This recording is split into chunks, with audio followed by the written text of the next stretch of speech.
Okay, we're going to give you guys a quick little update on what's going on out here in Goodsprings. It's been a while since I really got to talk about what I'm doing out here because I've been so damn busy with everything. But we have the new structure here, the WelderUp Carnival of Rust. The boys are out here putting up the rails right now. We are working on painting the back side of it right now. But there's been a lot of work going on. Most everything that you see here has been refurbished, found around the property, things that I brought in from other places. I mean, for instance, the doors on this thing are from San Francisco from 1920s. My buddy Frank brought those up from California and helped me put them in, and they look really good on here. We've been building a porch all the way around, so when this opens up and you can park your hot rods up here, come in the store, get on the porch right here and have a cup of coffee and hang out. But come on, let's go check it out real quick. This is all old wood that I salvaged years ago. I got a bunch of wood one time from the Hoover Dam 15 years ago, and I've just saved it. And this is a lot of it right here that's in the structure of this building. A lot of it is these poles here.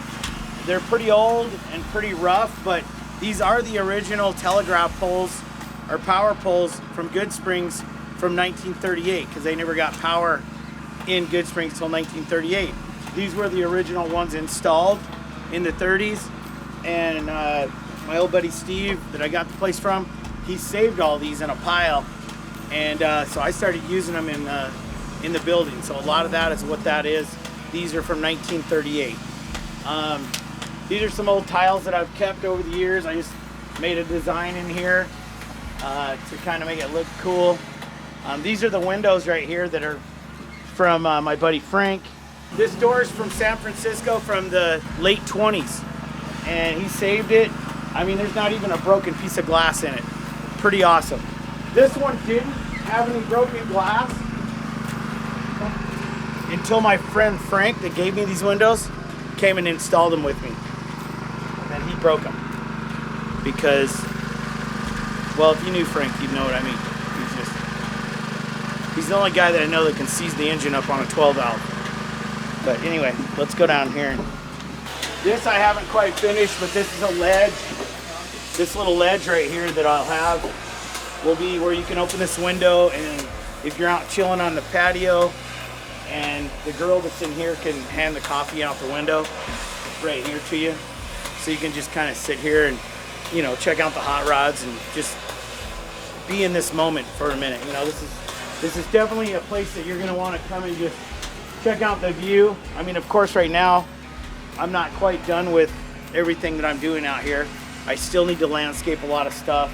But a lot of these buildings are very historical. They've been here for a lot of years. And, you know, I think people should be able to see them and enjoy them. But I'll have this kind of fenced off where you can just sit up here. The way that the sun comes up and down, this patio right here stays pretty much shaded all day. It's really nice.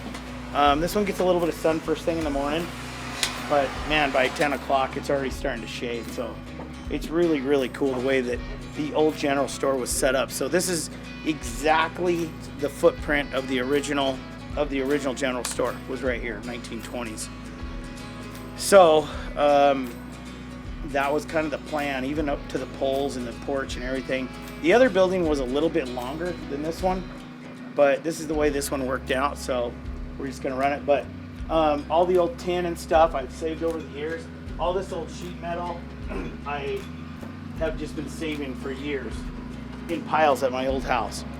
And because people are like, where do you get all this stuff? Well, I've been hoarding shit for 15, 20 years with my collectible signs and building materials, knowing that one day this is probably what I would be doing. I always had a vision of something like this. But the guys got to finish these rails here, and up to this point right now, I just kind of wanted to show you what was going on. Inside of here will be the general store and like maybe a car over there. I was going to put a coffee shop right here and finish this wall off. I still got to do that. We're running all the power right now in it, and it's just 3 40-foot Connex boxes. I probably wouldn't have gone this way if there wasn't 3 underneath it.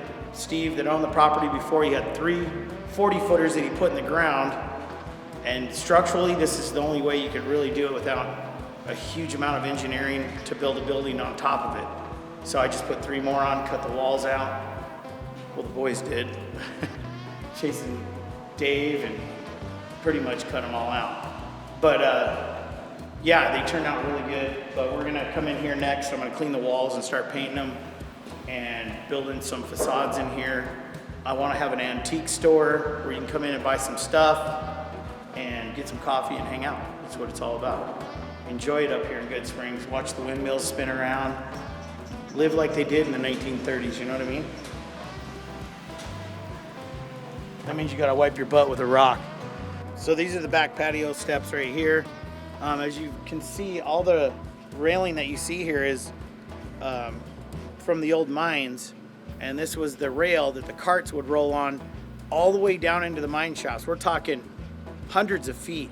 What they would do is they'd go in there and with a mule, a little donkey, and drag it in and out of those little mines, you know, with all the ore and stuff.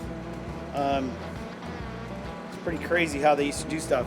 So all this stuff right here has got to be 1800s to early 1900s is the beam that we have here, the actual rail, I should say. And then on the top up there, we just put a couple of cars. We got a Model T up there and a 29 Model A pickup and the Carnival of Rust. It's kind of what's going on out here. We live in an old rusty town, kind of. It's good rust. We don't have Canadian rust or Eastern rust. We have the desert rust where it just looks old, but it doesn't really rot the bodies. We're really fortunate to be able to have the car bodies we have out here. But anyway, there's gonna be some more stuff coming up. I'll show you guys what we're doing as we go along. I just kind of wanted to try to update you on a few things. There's so much more that went into this thing than this little dumb video that I'm doing. But the reality is I really just, it's hard for me to have the time to do this every day and talk and show everybody every little thing I'm doing because I gotta take chunks out of life right now. So that's what we're doing right now. But as soon as I get this thing kind of finished up, we'll take you on a tour.